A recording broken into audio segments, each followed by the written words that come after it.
Hi, I'm Eva. I'm one of the co-founders at ROX and heading our company building activities here in Berlin.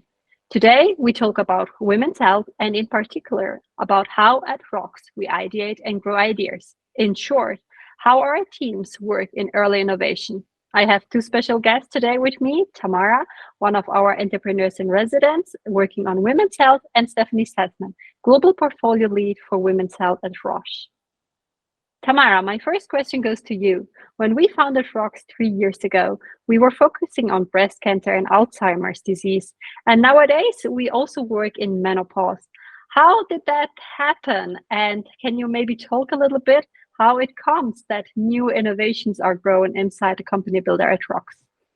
Yeah, that was an interesting turn for us as well. So we looked into Alzheimer's and into brain health prevention. And there was a group of women, basically between the age 40 and 60, that were suffering from the same symptoms. So we're talking about brain fog, word finding disorders, being unconcentrated, and the depression. And these women were actually suffering from menopause. And so obviously we took this medical concern and we looked deeper into the topic, and we unleashed that there's a lot of potential and many women suffering out there where we could basically develop a digital solution to help them. Given that during menopause, women can suffer from a lot of symptoms, I think there are more than 40. How did you actually test that you got at the core need that the women have so that you could create a solution that was really suitable for them, but also has a business case? So our guiding principle at ROX is basically learn fast, fail fast, and that in a live environment. So we did our quick research to figure out what is the biggest problem of women in menopause. And then within some weeks, we just launched a scientific assessment tool, which is called the MenoCompass, which helps basically women to identify, am I in menopause? Is this normal what I'm experiencing and what can I do about it? Within just some weeks, we saw huge traction. 25,000 MenoCompasses were filled out. And this is a great door opener for us because right now we can look into the data to better understand the women. But on the other side, we managed to basically fill up our newsletter community. And this helps us to quickly test our current ideas in a live market setup. Great. Thank you, Tamara. Stephanie, at Roche, actually, women's health has been a huge topic for a long time. And now with X project, it even takes a long-term commitment for the future. What impact do you think a project like eve&i can have in that context?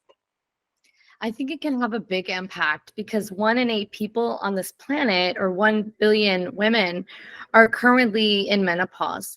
And they do often struggle with what Tamara mentioned of kind of understanding, what is this menopause? You know, it's been a taboo topic, and there needs to be a lot more light shed on it, and there needs to be more tools. And I think eve&i is doing that. And I think one of the things that we saw, and as Tamara mentioned, many thousands of women were engaging, in weeks, and we're talking weeks, not months, and we're talking weeks, not years, as sometimes the time horizon can be for some of our projects.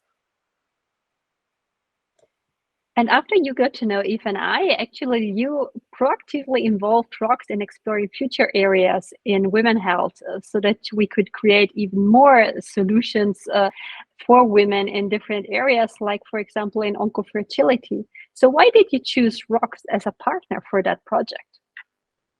Yeah, I mean, going back to what Tamara said, right? There's an opportunity to go and reach out to women and find out what they really need. And what we know is that there are over 700 conditions where women receive late and misdiagnosis. There are areas like oncofertility where we have more women that are being diagnosed with cancer younger. And we also have the good news, which is that the cure rates for these women are going up. But that also means that long-term things like oncofertility need to be discussed. And so with ROX, I think there's the opportunity to understand, by talking to women, by engaging with women much faster, is that indeed a problem? How might we go about solving it? Is this an area where there's an opportunity? And so that's obviously why ROX would be the obvious choice. Thank you, Stephanie. Thank you, Tamara, for the great conversation. And for everybody who is listening and viewing us, thank you for watching. And please follow us on LinkedIn to see the progress of all our projects.